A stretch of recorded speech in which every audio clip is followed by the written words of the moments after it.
Pericles, Greek, Pericles, pronounced pe, re, kls in Classical Attic, c.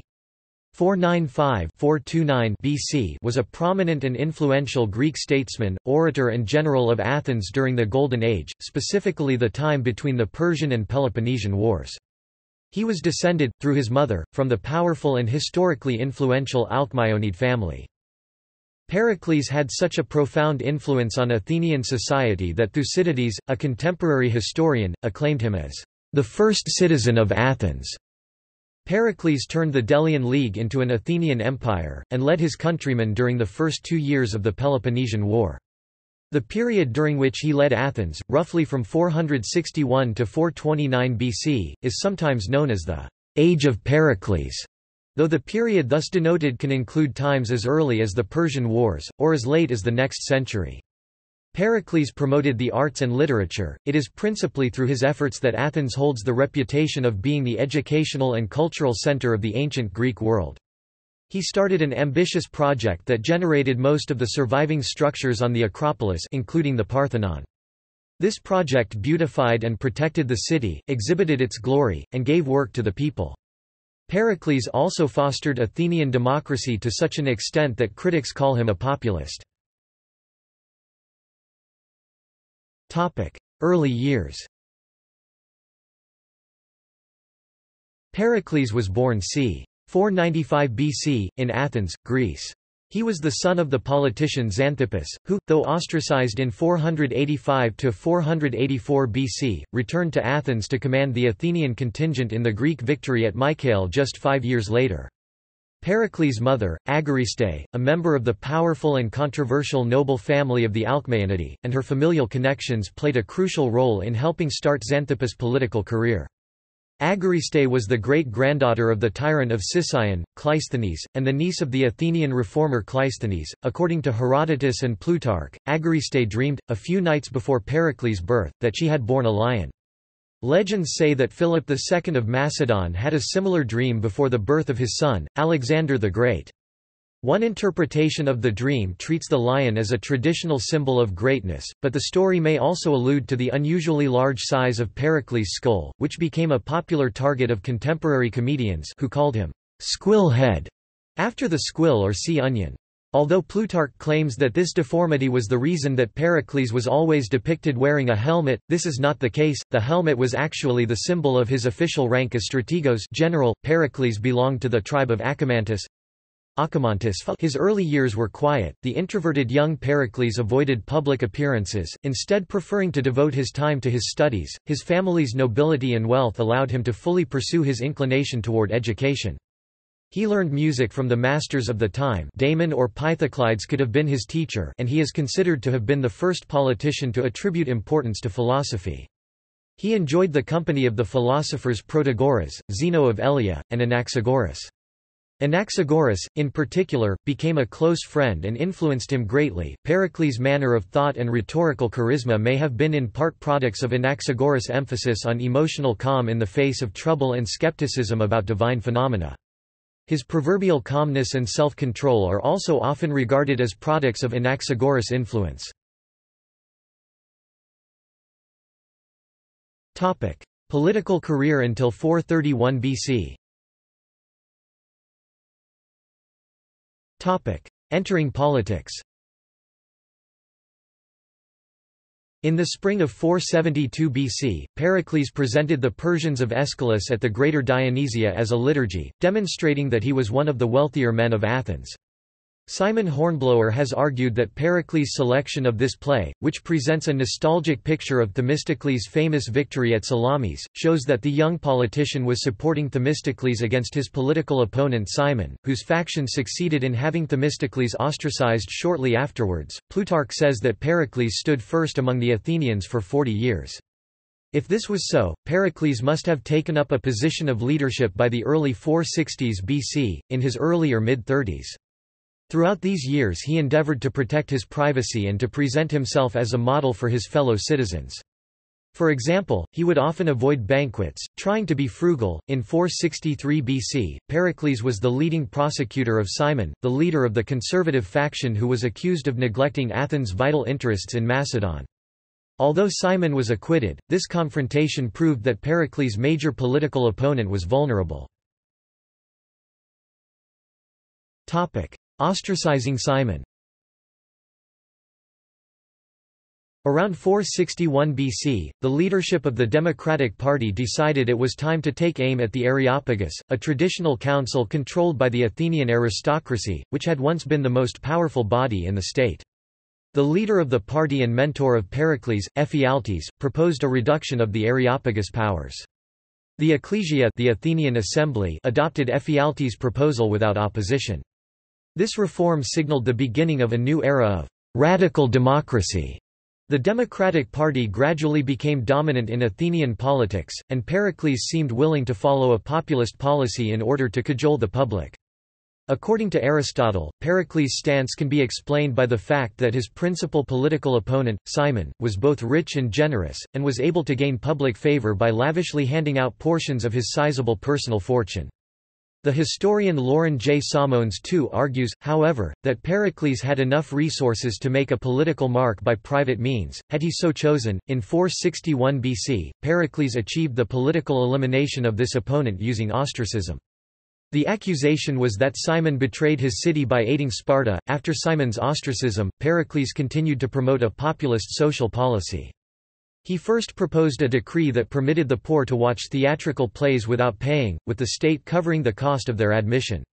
With other decrees he lowered the property requirement for the archonship in 458–457 BC and bestowed generous wages on all citizens who served as jurymen in the Heliaia, the Supreme Court of Athens, sometime just after 454 BC. His most controversial measure, however, was a law of 451 BC limiting Athenian citizenship to those of Athenian parentage on both sides. Such measures impelled Pericles' critics to hold him responsible for the gradual degeneration of the Athenian democracy. Constantine Paparrigopoulos, a major modern Greek historian, argues that Pericles sought for the expansion and stabilization of all democratic institutions. Hence, he enacted legislation granting the lower classes access to the political system and the public offices, from which they had previously been barred. According to Samones, Pericles believed that it was necessary to raise the demos, in which he saw an untapped source of Athenian power and the crucial element of Athenian military dominance. The fleet, backbone of Athenian power since the days of Themistocles, was manned almost entirely by members of the lower classes. Simon, on the other hand, apparently believed that no further free space for democratic evolution existed. He was certain that democracy had reached its peak and Pericles' reforms were leading to the stalemate of populism. According to Paparrigopoulos, history vindicated Simon, because Athens, after Pericles' death, sank into the abyss of political turmoil and demagogy. Paparrigopoulos maintains that an unprecedented regression descended upon the city, whose glory perished as a result of Pericles' populist policies. According to another historian, Justin Daniel King, radical democracy benefited people individually, but harmed the state. On the other hand, Donald Kagan asserts that the democratic measures Pericles put into effect provided the basis for an unassailable political strength. After all, Simon finally accepted the new democracy and did not oppose the citizenship law, after he returned from exile in 451 BC. Leading Athens. Ephialtes' murder in 461 BC paved the way for Pericles to consolidate his authority. Without opposition after the expulsion of Simon, the unchallengeable leader of the Democratic Party became the unchallengeable ruler of Athens. He remained in power until his death in 429 BC. First Peloponnesian War. Pericles made his first military excursions during the First Peloponnesian War, which was caused in part by Athens' alliance with Megara and Argos and the subsequent reaction of Sparta. In 454 BC he attacked Sicyon and Acarnania. He then unsuccessfully tried to conquer Enyadia on the Corinthian Gulf, before returning to Athens. In 451 BC, Simon returned from exile and negotiated a 5-year truce with Sparta after a proposal of Pericles, an event which indicates a shift in Pericles' political strategy. Pericles may have realized the importance of Simon's contribution during the ongoing conflicts against the Peloponnesians and the Persians. Anthony J. Podletsky argues, however, that Pericles' alleged change of position was invented by ancient writers to support a tendentious view of Pericles' shiftiness. Plutarch states that Simon struck a power-sharing deal with his opponents, according to which Pericles would carry through the interior affairs and Simon would be the leader of the Athenian army, campaigning abroad. If it was actually made, this bargain would constitute a concession on Pericles' part that he was not a great strategist. Kagan's view is that Simon adapted himself to the new conditions and promoted a political marriage between Periclean liberals and Simonian conservatives. In the mid-450s, the Athenians launched an unsuccessful attempt to aid an Egyptian revolt against Persia, which led to a prolonged siege of a Persian fortress in the Nile Delta. The campaign culminated in disaster, the besieging force was defeated and destroyed. In 451–450 BC, the Athenians sent troops to Cyprus. Simon defeated the Persians in the Battle of Salamis in Cyprus, but died of disease in 449 BC. Pericles is said to have initiated both expeditions in Egypt and Cyprus, although some researchers, such as Carl Julius Bellick, argue that the dispatch of such a great fleet conforms with the spirit of Simon's policy. Complicating the account of this period is the issue of the Peace of Callias, which allegedly ended hostilities between the Greeks and the Persians. The very existence of the treaty is hotly disputed, and its particulars and negotiation are ambiguous. Ernst Badian believes that a peace between Athens and Persia was first ratified in 463 BC, making the Athenian interventions in Egypt and Cyprus violations of the peace, and renegotiated at the conclusion of the campaign in Cyprus, taking force again by 449–448 BC. John Fine, on the other hand, suggests that the first peace between Athens and Persia was concluded in 450–449 BC, due to Pericles' calculation that ongoing conflict with Persia was undermining Athens' ability to spread its influence in Greece and the Aegean. Kagan believes that Pericles used Callias, a brother-in-law of Simon, as a symbol of unity and employed him several times to negotiate important agreements. In the spring of 449 BC, Pericles proposed the Congress decree, which led to a meeting Congress of all Greek states in order to consider the question of rebuilding the temples destroyed by the Persians. The Congress failed because of Sparta's stance, but Pericles' intentions remain unclear. Some historians think that he wanted to prompt a confederation with the participation of all the Greek cities, others think he wanted to assert Athenian pre-eminence. According to the historian Terry Buckley, the objective of the Congress decree was a new mandate for the Delian League and for the collection of phoros, taxes. During the Second Sacred War, Pericles led the Athenian army against Delphi and reinstated Phocis in its sovereign rights on the oracle.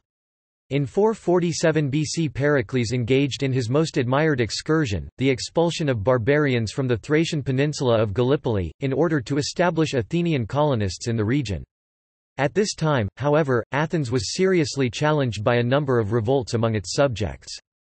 In 447 BC, the oligarchs of Thebes conspired against the democratic faction.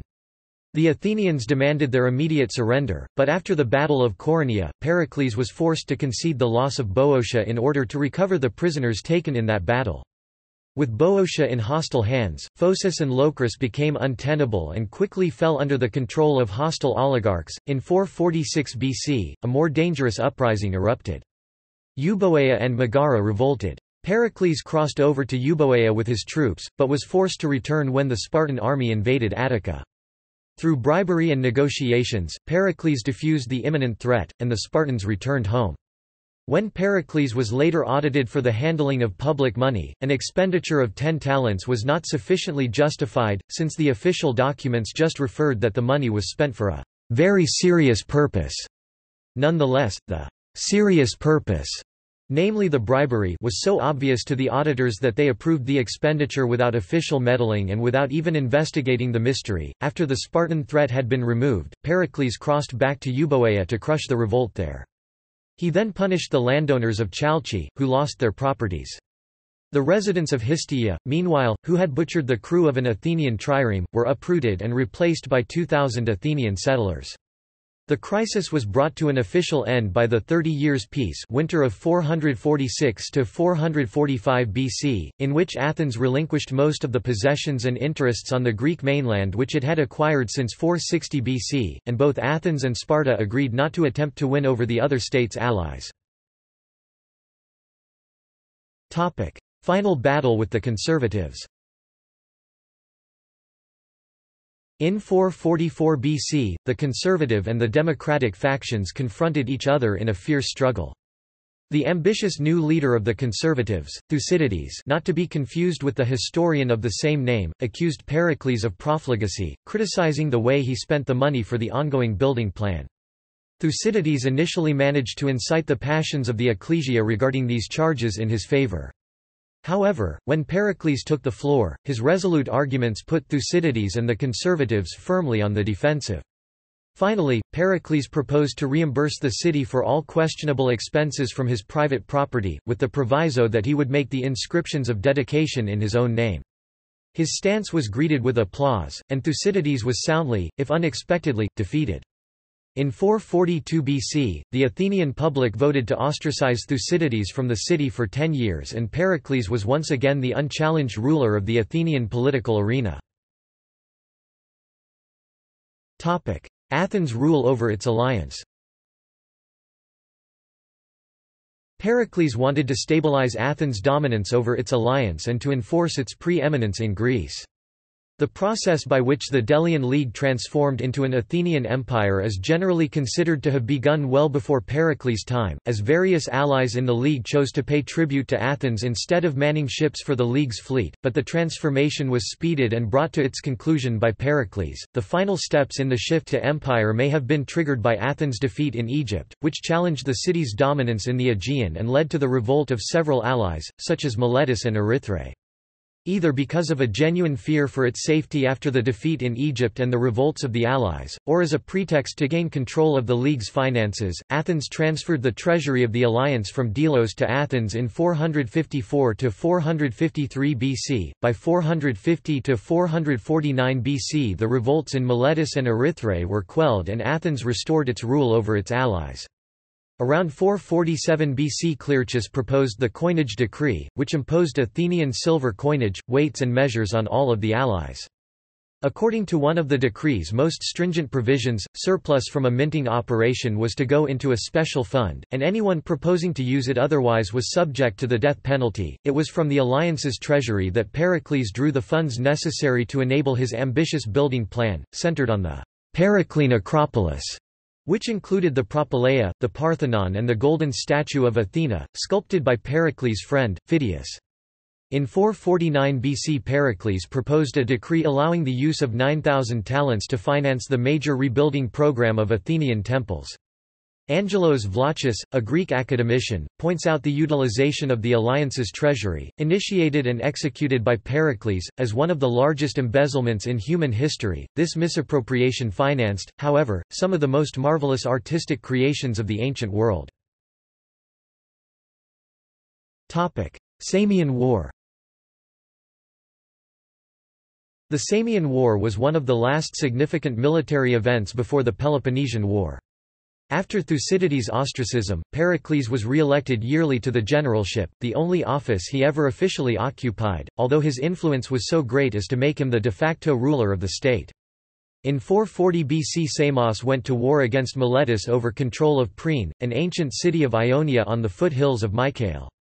Worsted in the war, the Milesians came to Athens to plead their case against the Samians. When the Athenians ordered the two sides to stop fighting and submit the case to arbitration in Athens, the Samians refused.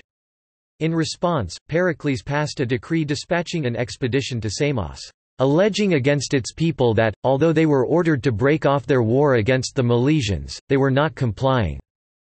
In a naval battle, the Athenians led by Pericles and 9 other generals defeated the forces of Samos and imposed on the island an Athenian administration.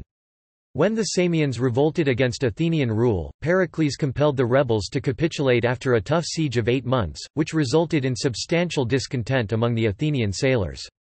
Pericles then quelled a revolt in Byzantium and, when he returned to Athens, gave a funeral oration to honor the soldiers who died in the expedition. Between 438 to 436 BC, Pericles led Athens' fleet in Pontus and established friendly relations with the Greek cities of the region. Pericles focused also on internal projects, such as the fortification of Athens, the building of the middle wall about 440 BC, and on the creation of new Cleruches, such as Andros, Naxos and Thurii 444 BC, as well as Amphipolis 437 to 436 BC. Topic: Personal attacks. Pericles and his friends were never immune from attack, as preeminence in democratic Athens was not equivalent to absolute rule. Just before the eruption of the Peloponnesian War, Pericles and two of his closest associates, Phidias and his companion, Aspasia, faced a series of personal and judicial attacks. Phidias, who had been in charge of all building projects, was first accused of embezzling gold meant for the statue of Athena and then of impiety, because, when he wrought the Battle of the Amazons on the shield of Athena, he carved out a figure that suggested himself as a bald old man, and also inserted a very fine likeness of Pericles fighting with an Amazon. Aspasia, who was noted for her ability as a conversationalist and advisor, was accused of corrupting the women of Athens in order to satisfy Pericles' perversions. The accusations against her were probably nothing more than unproven slanders, but the whole experience was very bitter for Pericles. Although Aspasia was acquitted thanks to a rare emotional outburst of Pericles, his friend, Phidias, died in prison, and another friend of his, Anaxagoras, was attacked by the ecclesia for his religious beliefs. Beyond these initial prosecutions, the ecclesia attacked Pericles himself by asking him to justify his ostensible profligacy with, and maladministration of, public money. According to Plutarch, Pericles was so afraid of the oncoming trial that he did not let the Athenians yield to the Lacedaemonians. Bellick also believes that Pericles deliberately brought on the war to protect his political position at home. Thus, at the start of the Peloponnesian War, Athens found itself in the awkward position of entrusting its future to a leader whose pre-eminence had just been seriously shaken for the first time in over a decade. Peloponnesian War. The causes of the Peloponnesian War have been much debated, but many ancient historians lay the blame on Pericles and Athens. Plutarch seems to believe that Pericles and the Athenians incited the war, scrambling to implement their belligerent tactics, with a sort of arrogance and a love of strife. Thucydides hints at the same thing, believing the reason for the war was Sparta's fear of Athenian power and growth. However, as he is generally regarded as an admirer of Pericles, Thucydides has been criticized for bias against Sparta. Prelude to the war. Pericles was convinced that the war against Sparta, which could not conceal its envy of Athens' pre-eminence, was inevitable if unfortunate. Therefore, he did not hesitate to send troops to Corcyra to reinforce the Corcyraean fleet, which was fighting against Corinth. In 433 BC the enemy fleets confronted each other at the Battle of Sybota, and a year later the Athenians fought Corinthian colonists at the Battle of Potidaea. These two events contributed greatly to Corinth's lasting hatred of Athens. During the same period, Pericles proposed the Megarian decree, which resembled a modern trade embargo. According to the provisions of the decree, Megarian merchants were excluded from the market of Athens and the ports in its empire. This ban strangled the Megarian economy and strained the fragile peace between Athens and Sparta, which was allied with Megara. According to George Cockwell, a praelector in ancient history, with this decree Pericles breached the 30 years' peace, but, perhaps, not without the semblance of an excuse. The Athenians' justification was that the Megarians had cultivated the sacred land consecrated to Demeter and had given refuge to runaway slaves, a behavior which the Athenians considered to be impious. After consultations with its allies, Sparta sent a deputation to Athens demanding certain concessions, such as the immediate expulsion of the Alcmaeonidae family including Pericles and the retraction of the Megarian decree, threatening war if the demands were not met. The obvious purpose of these proposals was the instigation of a confrontation between Pericles and the people. This event, indeed, would come about a few years later. At that time, the Athenians unhesitatingly followed Pericles' instructions. In the first legendary oration Thucydides puts in his mouth, Pericles advised the Athenians not to yield to their opponents' demands, since they were militarily stronger. Pericles was not prepared to make unilateral concessions, believing that if Athens conceded on that issue, then Sparta was sure to come up with further demands. Consequently, Pericles asked the Spartans to offer a quid pro quo. In exchange for retracting the Megarian decree, the Athenians demanded from Sparta to abandon their practice of periodic expulsion of foreigners from their territory and to recognize the autonomy of its allied cities, a request implying that Sparta's hegemony was also ruthless. The terms were rejected by the Spartans, and with neither side willing to back down, the two cities prepared for war. According to Athanasios G. Platias and Konstantinos Koliopoulos, professors of strategic studies and international politics, rather than to submit to coercive demands, Pericles chose war. Another consideration that may well have influenced Pericles' stance was the concern that revolts in the empire might spread if Athens showed itself weak. First year of the war, 431 BC. In 431 BC, while peace already was precarious, Archidamus II, Sparta's king, sent a new delegation to Athens, demanding that the Athenians submit to Sparta's demands. This deputation was not allowed to enter Athens, as Pericles had already passed a resolution according to which no Spartan deputation would be welcomed if the Spartans had previously initiated any hostile military actions. The Spartan army was at this time gathered at Corinth, and, citing this as a hostile action, the Athenians refused to admit their emissaries. With his last attempt at negotiation thus declined, Archidamus invaded Attica, but found no Athenians there. Pericles, aware that Sparta's strategy would be to invade and ravage Athenian territory, had previously arranged to evacuate the entire population of the region to within the walls of Athens. No definite record exists of how exactly Pericles managed to convince the residents of Attica to agree to move into the crowded urban areas. For most, the move meant abandoning their land and ancestral shrines and completely changing their lifestyle. Therefore, although they agreed to leave, many rural residents were far from happy with Pericles' decision.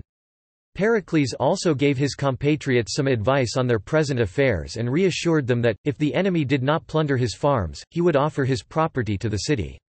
This promise was prompted by his concern that Archidamus, who was a friend of his, might pass by his estate without ravaging it, either as a gesture of friendship or as a calculated political move aimed to alienate Pericles from his constituents.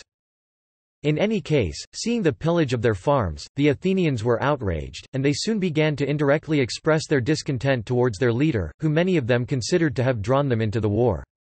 Even when in the face of mounting pressure, Pericles did not give in to the demands for immediate action against the enemy or revise his initial strategy. He also avoided convening the ecclesia, fearing that the populace, outraged by the unopposed ravaging of their farms, might rashly decide to challenge the vaunted Spartan army in the field. As meetings of the assembly were called at the discretion of its rotating presidents, the Prytanes, Pericles had no formal control over their scheduling, rather, the respect in which Pericles was held by the Prytanes was apparently sufficient to persuade them to do as he wished.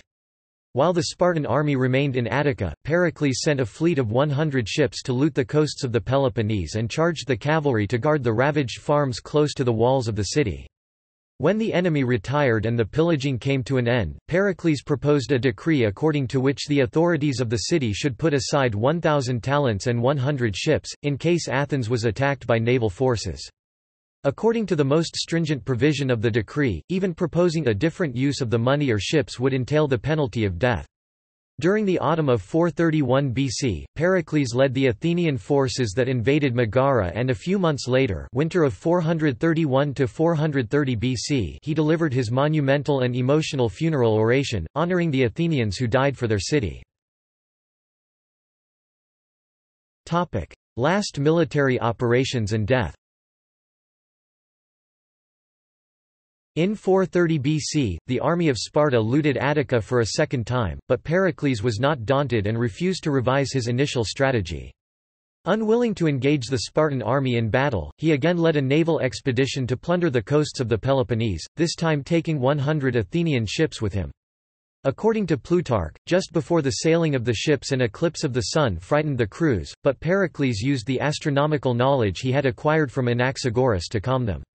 In the summer of the same year an epidemic broke out and devastated the Athenians. The exact identity of the disease is uncertain, typhus or typhoid fever are suspected, but this has been the source of much debate. In any case, the city's plight, caused by the epidemic, triggered a new wave of public uproar, and Pericles was forced to defend himself in an emotional final speech, a rendition of which is presented by Thucydides. This is considered to be a monumental oration, revealing Pericles' virtues but also his bitterness towards his compatriots and gratitude. Temporarily, he managed to tame the people's resentment and to ride out the storm, but his internal enemies' final bid to undermine him came off. They managed to deprive him of the generalship and to fine him at an amount estimated between 15 and 50 talents. Ancient sources mention Cleon, a rising and dynamic protagonist of the Athenian political scene during the war, as the public prosecutor in Pericles' trial. Nevertheless, within just a year, in 429 BC, the Athenians not only forgave Pericles but also re-elected him as strategos. He was reinstated in command of the Athenian army and led all its military operations during 429 BC, having once again under his control the levers of power. In that year, however, Pericles witnessed the death of both his legitimate sons from his first wife, Pericles and Xanthippus, in the epidemic. His morale undermined, he burst into tears and not even Aspasia's companionship could console him. He himself died of the plague in the autumn of 429 BC. Just before his death, Pericles' friends were concentrated around his bed, enumerating his virtues during peace and underscoring his 9 war trophies. Pericles, though moribund, heard them and interrupted them, pointing out that they forgot to mention his fairest and greatest title to their admiration. "For," said he, "no living Athenian ever put on mourning because of me."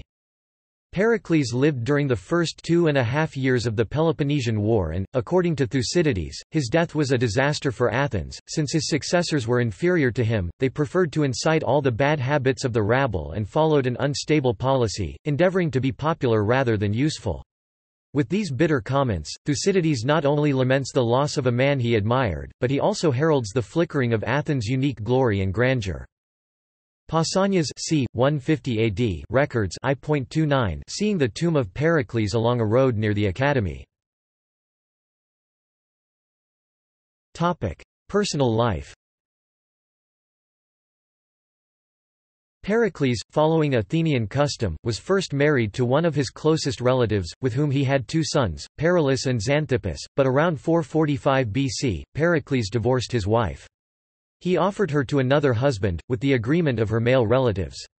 The name of his first wife is not known, the only information about her is that she was the wife of Hipponicus, before being married to Pericles, and the mother of Callias from this first marriage. After Pericles divorced his wife, he had a long-term relationship with Aspasia of Miletus, with whom he had a son, Pericles the Younger. This relationship aroused many reactions and even Pericles' own son, Xanthippus, who had political ambitions, did not hesitate to slander his father. Nonetheless, objections did not undermine Pericles' morale, although he burst into tears to protect Aspasia when she was accused of corrupting Athenian society. His sister and both his legitimate sons, Xanthippus and Pericles, died during an epidemic of plague. Just before his death, the Athenians allowed a change in the law of 451 BC that made his half-Athenian son with Aspasia, Pericles the Younger, a citizen and legitimate heir, a decision all the more striking in consideration that Pericles himself had proposed the law confining citizenship to those of Athenian parentage on both sides. Assessments. Pericles marked a whole era and inspired conflicting judgments about his significant decisions. The fact that he was at the same time a vigorous statesman, general and orator only tends to make an objective assessment of his actions more difficult. Political leadership. Some contemporary scholars call Pericles a populist, a demagogue and a hawk, while other scholars admire his charismatic leadership. According to Plutarch, after assuming the leadership of Athens, he was no longer the same man as before, nor alike submissive to the people and ready to yield and give in to the desires of the multitude as a steersman to the breezes. It is told that when his political opponent, Thucydides, was asked by Sparta's king, Archidamus, whether he or Pericles was the better fighter, Thucydides answered without any hesitation that Pericles was better, because even when he was defeated, he managed to convince the audience that he had won. In matters of character, Pericles was above reproach in the eyes of the ancient historians, since he kept himself untainted by corruption, although he was not altogether indifferent to money-making. Thucydides, the historian, an admirer of Pericles, maintains that Athens was in name a democracy but, in fact, governed by its first citizen. Through this comment, the historian illustrates what he perceives as Pericles' charisma to lead, convince and, sometimes, to manipulate. Although Thucydides mentions the fining of Pericles, he does not mention the accusations against Pericles but instead focuses on Pericles' integrity. On the other hand, in one of his dialogues, Plato rejects the glorification of Pericles and declares, "As I know, Pericles made the Athenians slothful, garrulous and avaricious, by starting the system of public fees." Plutarch mentions other criticism of Pericles' leadership. Many others say that the people were first led on by him into allotments of public lands, festival grants, and distributions of fees for public services, thereby falling into bad habits, and becoming luxurious and wanton under the influence of his public measures, instead of frugal and self-sufficing. Thucydides argues that Pericles was not carried away by the people, but he was the one guiding the people. His judgment is not unquestioned. Some 20th-century critics, such as Malcolm F. McGregor and John S. Morrison, proposed that he may have been a charismatic public face acting as an advocate on the proposals of advisers, or the people themselves. According to King, by increasing the power of the people, the Athenians left themselves with no authoritative leader. During the Peloponnesian War, Pericles' dependence on popular support to govern was obvious. Military achievements. For more than 20 years Pericles led many expeditions, mainly naval ones. Being always cautious, he never undertook of his own accord a battle involving much uncertainty and peril, and he did not accede to the vain impulses of the citizens. He based his military policy on Themistocles' principle that Athens' predominance depends on its superior naval power and believed that the Peloponnesians were near invincible on land. Pericles also tried to minimize the advantages of Sparta by rebuilding the walls of Athens, which, it has been suggested, radically altered the use of force in Greek international relations. During the Peloponnesian War, Pericles initiated a defensive, grand strategy, whose aim was the exhaustion of the enemy and the preservation of the status quo. According to Plautius and Coleopolis, Athens as the strongest party did not have to beat Sparta in military terms and chose to foil the Spartan plan for victory. The two basic principles of the Periclean grand strategy were the rejection of appeasement, in accordance with which he urged the Athenians not to revoke the Megarian decree, and the avoidance of overextension. According to Kagan, Pericles' vehement insistence that there should be no diversionary expeditions may well have resulted from the bitter memory of the Egyptian campaign, which he had allegedly supported. His strategy is said to have been inherently unpopular, but Pericles managed to persuade the Athenian public to follow it. It is for that reason that Hans Delbruck called him one of the greatest statesmen and military leaders in history. Although his countrymen engaged in several aggressive actions soon after his death, Plautius and Coleopolis argue that the Athenians remained true to the larger Periclean strategy of seeking to preserve, not expand, the empire, and did not depart from it until the Sicilian expedition. For his part, Ben X. de Wet concludes his strategy would have succeeded had he lived longer. Critics of Pericles' strategy, however, have been just as numerous as its supporters. A common criticism is that Pericles was always a better politician and orator than strategist. Donald Kagan called the Periclean strategy, "a form of wishful thinking that failed." Barry S. Strauss and Josiah Ober have stated that, "as strategist he was a failure and deserves a share of the blame for Athens' great defeat." And Victor Davis Hanson believes that Pericles had not worked out a clear strategy for an effective offensive action that could possibly force Thebes or Sparta to stop the war.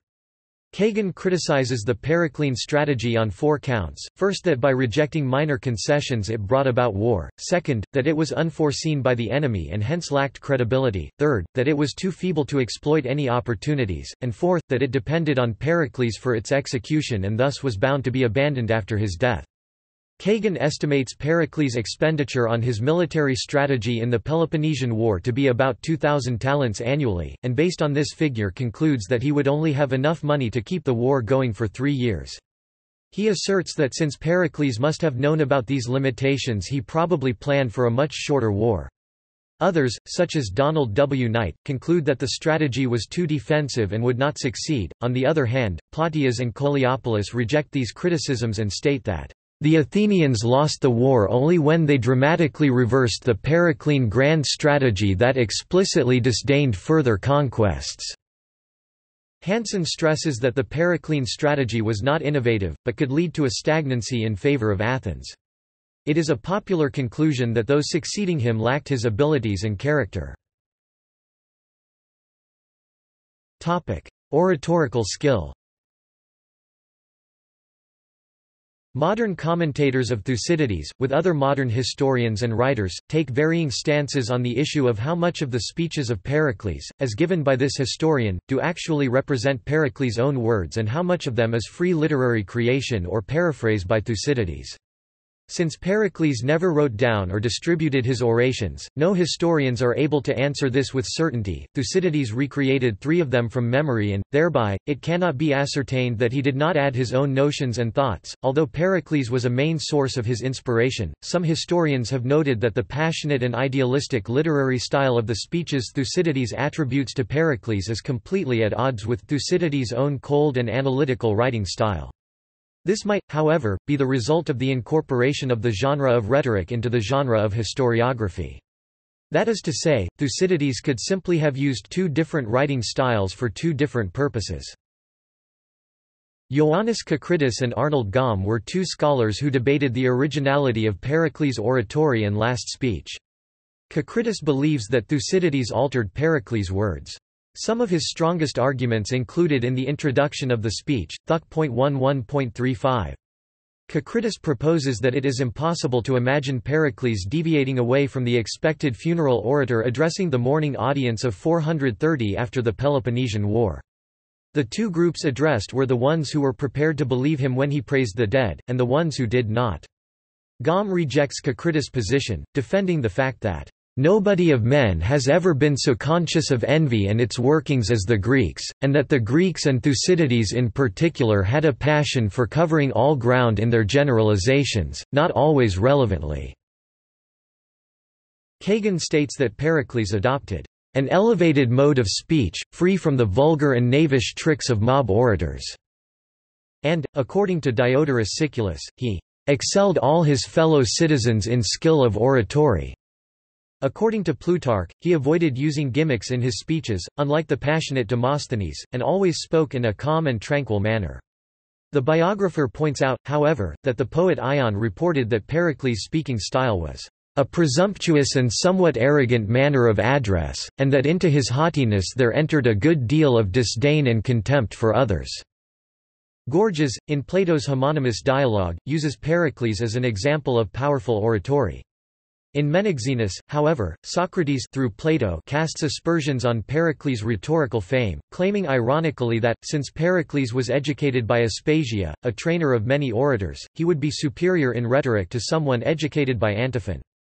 He also attributes authorship of the funeral oration to Aspasia and attacks his contemporaries' veneration of Pericles. Sir Richard C. Jebb concludes that unique as an Athenian statesman, Pericles must have been in 2 respects unique also as an Athenian orator, first, because he occupied such a position of personal ascendancy as no man before or after him attained, secondly, because his thoughts and his moral force won him such renown for eloquence as no one else ever got from Athenians. Ancient Greek writers call Pericles Olympian and extol his talents, referring to him thundering and lightning and exciting Greece, and carrying the weapons of Zeus when orating. According to Quintilian, Pericles would always prepare assiduously for his orations and, before going on the rostrum, he would always pray to the gods, so as not to utter any improper word. Legacy. Pericles' most visible legacy can be found in the literary and artistic works of the Golden Age, most of which survive to this day. The Acropolis, though in ruins, still stands and is a symbol of modern Athens. Paparrigopoulos wrote that these masterpieces are sufficient to render the name of Greece immortal in our world. In politics, Victor L. Ehrenberg argues that a basic element of Pericles' legacy is Athenian imperialism, which denies true democracy and freedom to the people of all but the ruling state. The promotion of such an arrogant imperialism is said to have ruined Athens. Pericles and his expansionary Policies have been at the center of arguments promoting democracy in oppressed countries. Other analysts maintain an Athenian humanism illustrated in the Golden Age. The freedom of expression is regarded as the lasting legacy deriving from this period. Pericles is lauded as the ideal type of the perfect statesman in ancient Greece, and his funeral oration is nowadays synonymous with the struggle for participatory democracy and civic pride. See also: Art in ancient Greece, Culture of Greece, Sculpture of ancient Greece, Timeline of ancient Greece. Notes. Citations. References. Primary sources Greek and Roman. Secondary sources. Further reading. External links.